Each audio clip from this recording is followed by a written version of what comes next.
কেটে গেছে 11টি বছর। পরিচিত সেই রাস্তা, যেখান দিয়ে একসময় সাইকেল নিয়ে দুরন্ত বেগে এগিয়ে চলতাম কলেজের দিকে, পাছে ক্লাস মিস না হয়ে যায়।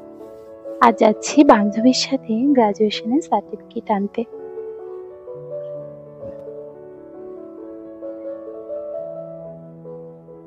সেই চেনা পথ, বটগাছ, দোকান পাশার সবই আছে তার নিজ জায়গায়, শুধু তাতে লেগেছে একটু নতুনের ছায়া। স্মৃতির আস্তিনে মোড়া এই পথ আজ আমায় বড্ড মনে করিয়ে দিচ্ছে কলেজ লাইফের সেই স্ট্রাগল ভরা দিনগুলোকে। তখন সকালে দুটো টিউশন পড়িয়ে কোনো মতে খেয়ে 11টার মধ্যে কলেজ আসা, বাড়িতে গিয়ে আবার টিউশন পড়ানো, নিজের পড়া, সব মিলিয়ে একটা ভীষণ থেকে ভীষণতম ব্যস্ত জীবন।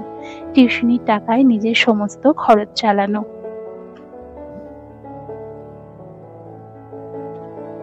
এই কলেজ শুধু ইট পাথরের গাঁথুনি নয়, এটা এক একটা গল্পের খাতা, যেখানে প্রতিটি পৃষ্ঠা জুড়ে শুধুই স্মৃতির রঙিন ছবি।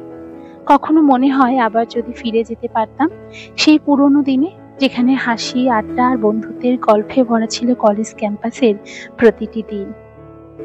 শেষ ক্লাসটার কথা খুব মনে পড়ে। জীবনের একটা অধ্যায়ের শেষ ছিল, আর শুরু অজানার দিকে যাত্রা।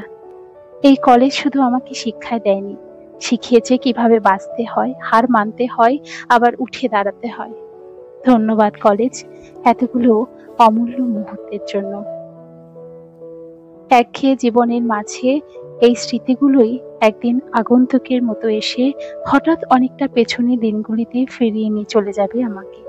বার্ধক্যে পৌঁছানো আমার আমিটার বয়সটাও এক ঝটকায় যেন অনেকটা কমে যাবে আজকের এই ভাবনায়। এই সেই পলাশবন, যেখানে পাশাপাশি বসে বন্ধুরা অনেক গল্পে হারিয়ে যেতাম, কিন্তু আজ সেই পাশাপাশি বন্ধুগুলো আজ হারিয়ে গেছে অনেক দূরে। আজ কলেজকে আমার বড্ড জিজ্ঞেস করতে ইচ্ছা করে যে এই যে কলেজ, তোমার কি আমার কথা মনে আছে?